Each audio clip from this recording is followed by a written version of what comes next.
Assalamualaikum warahmatullahi wabarakatuh. Perkenalkan, nama saya Alwina Pravitasari dari kelas 10 Multimedia 1. Di sini saya ingin menjelaskan tentang microcontroller.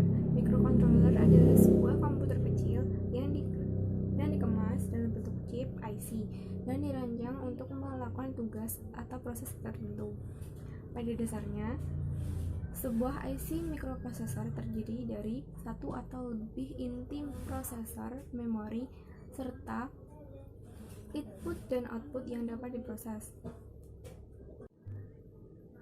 Dalam pengaplikasiannya, pengendali microcontroller ini digunakan dalam produk ataupun perangkat yang dikendalikan secara otomatis seperti mesin mobil, peralatan listrik, dan perangkat yang menggunakan sistem tertanam lainnya.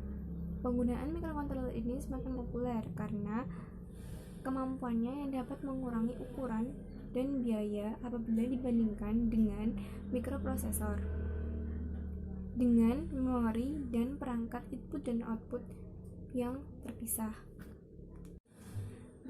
Berikut adalah diagram blok dan struktur mikrocontroller. CPU adalah otak mikrocontroller. CPU bertanggung jawab untuk mengambil instruksi, menerjemahkannya, lalu dieksekusi. CPU menghubungkan setiap bagian dari mikrocontroller ke dalam satu sistem. Fungsi utama CPU adalah mengambil dan menerjemahkan instruksi. Memori. Fungsi memori dalam mikrocontroller sama dengan mikroprosesor. Memori ini digunakan untuk menyimpan data dan program.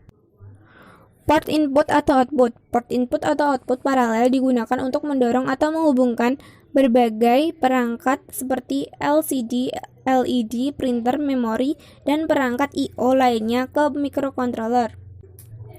Port serial menyediakan berbagai antarmuka serial antara mikrocontroller dan peripheral lain seperti port paralel. Pengatur waktu dan penghitung atau timer dan counter. Timer dan counter salah satu fungsi yang sangat berguna di mikrocontroller. Operasi utama yang dilakukan di bagian ini, fungsi jam, modulasi, pembangkitan pulsa, pengukuran frekuensi, dan sebagainya. ADC ialah sebuah sarana pada mikrocontroller yang berfungsi mengubah tegangan analog menjadi tegangan digital. DAC melakukan operasi pembalikan konvensi ADC. DAC mengubah sinyal digital menjadi format analog. Ini biasanya digunakan untuk mengendalikan perangkat analog. Kontrol interupsi. Kontrol interupsi digunakan untuk menyediakan interupsi untuk program kerja. Interrupt dapat berupa internal ataupun eksternal. Blok fungsi khusus. Beberapa mikrocontroller yang hanya dapat digunakan untuk beberapa aplikasi khusus. Pengontrol ini memiliki beberapa port tambahan untuk melakukan operasi khusus tersebut yang pada umumnya dinamakan dengan blok fungsi khusus. Ada juga kelebihan dan kekurangan mikrocontroller. Kelebihan mikrocontroller: 1. Dapat bertindak tanpa harus adanya komponen tambahan. 2. Dapat mengurangi biaya dan ukuran sistem. 3. Sederhana dan mudah memecahkan masalah. 4. Mudah menghubungkan port RAM, ROM, dan I/O tambahan. Terakhir, waktu pengoperasiannya cenderung lebih cepat. Adapun kekurangan dari mikrocontroller: memiliki arsitektur yang lebih kompleks, hanya eksekusi dalam jumlah yang sedikit, kebanyakan hanya digunakan dalam peralatan yang mikro, tidak dapat terhubung dengan perangkat yang berdaya tinggi secara langsung.